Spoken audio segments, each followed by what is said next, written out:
Father Brian, did you get a haircut? This happened several times this semester, this year, in fact. Whenever I go to my haircut place and come back, people notice, which makes me feel good that, I don't look like Attila the Hun anymore. They're encouraging me. I prefer this far more than, Father Brian, did you gain weight? I was like, yeah. yes, I did. Thanks for noticing.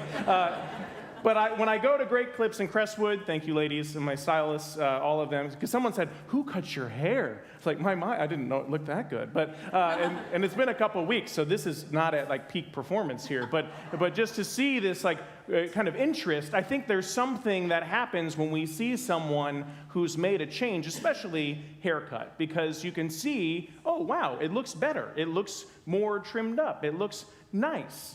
And I just think about hair is just a good example of our external selves, our persons. When I was wasting time on Instagram yesterday, I saw this man who had this big beard, kind of maybe in his late 50s, and had longer hair, not flowing mane long hair, but just longer hair. And there was this stylist that was saying, oh yeah, well these lines make you look sad. It's like, oh, okay. And then afterwards, the transformation of this guy and the glasses that they put on, I'm like, wow, that guy, he owns a couple businesses, doesn't he? He's a sharp dude. So in the middle of this, just the transformation that can happen when we trim ourselves up a little bit really does change, maybe, at least in my experience, how we think of ourselves or how we meet the world. Or got a new haircut, now I can do anything. Or maybe not, but that's okay. I can do a lot of stuff, right? And just that confidence that comes from making that example or that effort. I think the same thing is true of trees. When we see an area or we see a personal place of residence that has been trimmed up, spruced up, special shout out to all of our wonderful gardening people. I see you. We're grateful. Just in the noticing of the things that make this space so beautiful, it takes a lot of effort. But then afterwards, you can see the results. Wow, this is such a beautiful place to be. Because people took the time and effort to weed out those things that are unnecessary, or those things that have grown over that maybe don't need to be there. Do you know that the Danforth campus at WashU has over 6,000 trees? 6,000. I was talking to someone before Mass, no, it doesn't. Yeah, it does. So you can check the website. WUSTL, whatever, EDU, yeah. And just noticing why. Because when I walk on campus, as a native St. Louisan, didn't really have a lot of reason to be on campus before I came here. And so when it started to become a possibility that I was going to be assigned here, I just got this cup of coffee and I kind of walked around like a creeper, just kind of looking at stuff. I'm like, wow, this place is beautiful. It's an oasis. And there's so much work that goes into making that space so precious. I just think it's something that maybe we take for granted sometimes, that there's a lot of people in employment, but also with great skill that have made it just so for us. What a gift. What a gift. And as for the CSC's concerns, it's all volunteers that do that.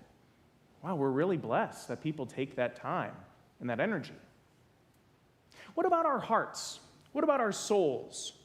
What is it about them that perhaps might need some spring cleaning or some tending to or some gardening? This is what Jesus proposes to us in our gospel.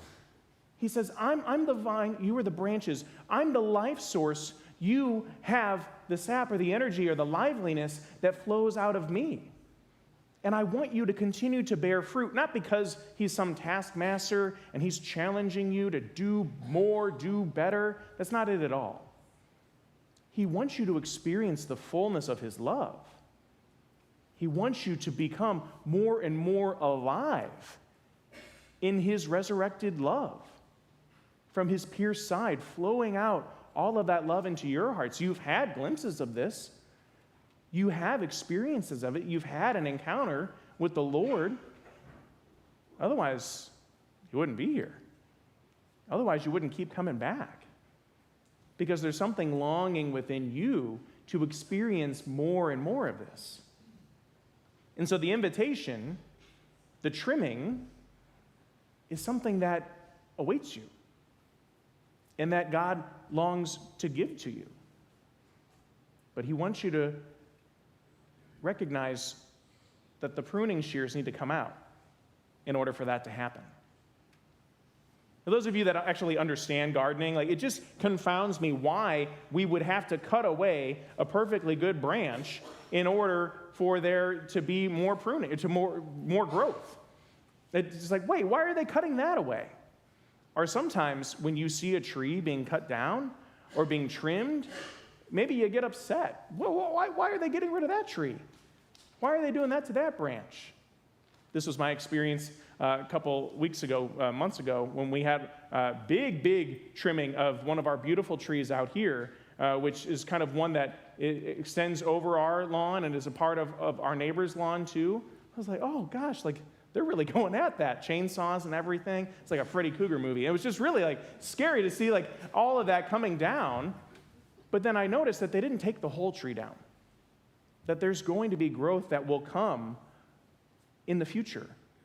And it's actually even happening, even though we can't recognize it. So I ask you, what are the areas of your life that need pruning?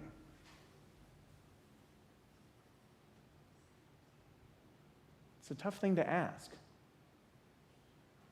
I recognize it in my life where there are things that demand my attention, and they're not the most important things. We're constantly being proposed or advertised or suggested or push notifications in our lives, and sometimes those are the things that end up being brambles on the tree which is our life. And I've recognized and have been trying slowly, the Lord's been very patient with me, those areas that need to continue to go, or maybe just need to be outright cut down from my life, so that he can bear the fruit in my life that he longs to do, in his child, in his friend. One of the things I tried during Lent was to take the internet off my phone. That was really hard. I was like, oh, I'll just go to, nope. Even for the Bible study that I would lead for some of the students, I was like, oh, I'll just get the readings. Nope, I got to go back to my room, get my Bible. Just those little things. Taking email off my phone, by the way, was awesome. That was yeah, so I've continued that. The internet's back on, we'll see. Instagram's still rearing its ugly head. Hello, distractions. So I'm just trying to recognize those things. What are those little branches in your life? Because those are a little bit easier, yeah, than maybe some of the harder things. Some of those big branches that almost seem like they make up who you are. If I think of the tree of my life, this branch is something that's been pretty foundational. Does it need to go? And I don't know what that particularly is for you, and that's where you and the Lord need to have that conversation, that prayer. What if that big branch is a spirit of unforgiveness? Or what if it's just cynicism and negativity? What if it is not just getting the news that I need to be informed, but what if it's actually a consumption that's consuming me? These are the tough things. These are the areas of consideration. What if that is something that happened long ago that I have convinced myself in some sort of lie that I am never going to be free of? Jesus wants to help you prune those things, to even cut them down, to get the chainsaw out, because they are not you. They are not his child, his love. They do not define you. He is the one that defines you in all of the blessings that come from not just the cross, but the empty tomb. And recognizing and trimming those things down will cost something. It will be painful. But as someone just most recently told me, a friend of mine, they said that a true disciple is willing to embrace the healing process. I had my mouth full of food at the time. I was like, what? I'm like, that's good. Yeah, it was really good, the food. But it was hard because I don't want to embrace the healing process sometimes. I don't want to have to change. I don't want to be pruned. I'm good. enough? You know? But Jesus, he doesn't stop there because he is love. He just wants all of us to experience the fullness of that. And sometimes the characters that he uses to point this out for us are pretty astounding. Check out that first reading again. What's happening with Saul, now Paul, coming into the Christian community? They are wigging out. They are totally concerned. Lord, this guy used to kill us, and now he's one of us? That's a hard leap there, Lord, you know. And as then they try to bring him to the apostles recognize, no, he's one of us. He belongs here. Doesn't matter where he was or what he did, as painful as those things are. What matters is that he has been pruned and that there is the good fruit the Lord is bearing within this fellow disciple. And I think sometimes maybe we kind of limit the Lord's power in us by thinking that those branches can't change. What if Saul just stayed Saul and wasn't Paul as God called him to be? What if he said, no, Lord, I've done too much. I've said too many things. There's no way that you can prune this from my life. Don't limit the all-powerful God that we worship. Don't limit what God wants to do in your life. And also, an encouragement as somebody else who's journeying with you, don't be afraid to ask the questions of what needs to be pruned so that then you can experience all the fruit that will come from that pruning. Some of you have heard me talk about a Christian writer named Bob Goff. He's one of my favorite authors. He's got a book called Love Does. And in the book, what he decides to do, this powerful lawyer, this guy who's got multiple irons in the fire, as it were, very successful, he decided on Thursdays he was going to quit something. And I thought, like biting your nails. I've quit that several times. Back at it again. Got to stop. But just noticing in these moments, Bob Goff says, hey, sorry, I can't be on your board of directors anymore. I'm like, wait, no, it's Thursday. He's like, sorry, because it got around that he would just start to quit things on Thursday.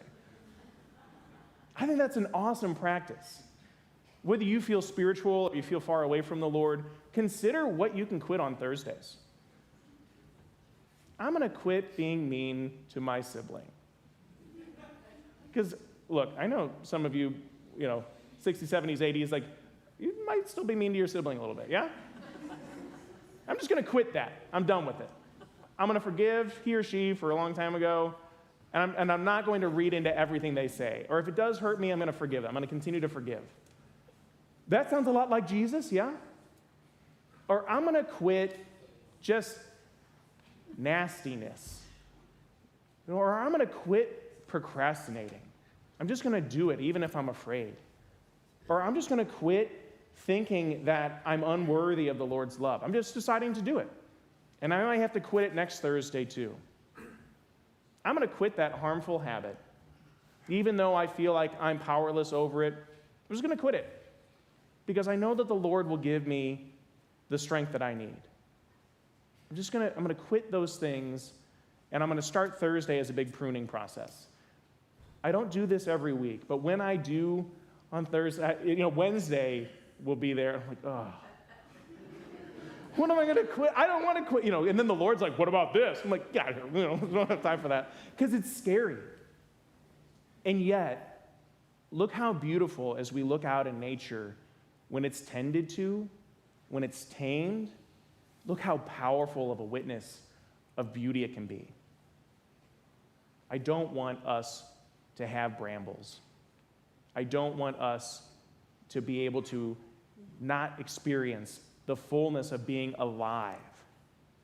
And that's what this Easter season promises us. That's why we sing Alleluia time and time again and have a witness of the light shining forth, because there is hope. There is a promise of new life in Jesus. So, hope you can get out those shears and just examine what needs to be trimmed away. Maybe you'll end up looking like me, after all.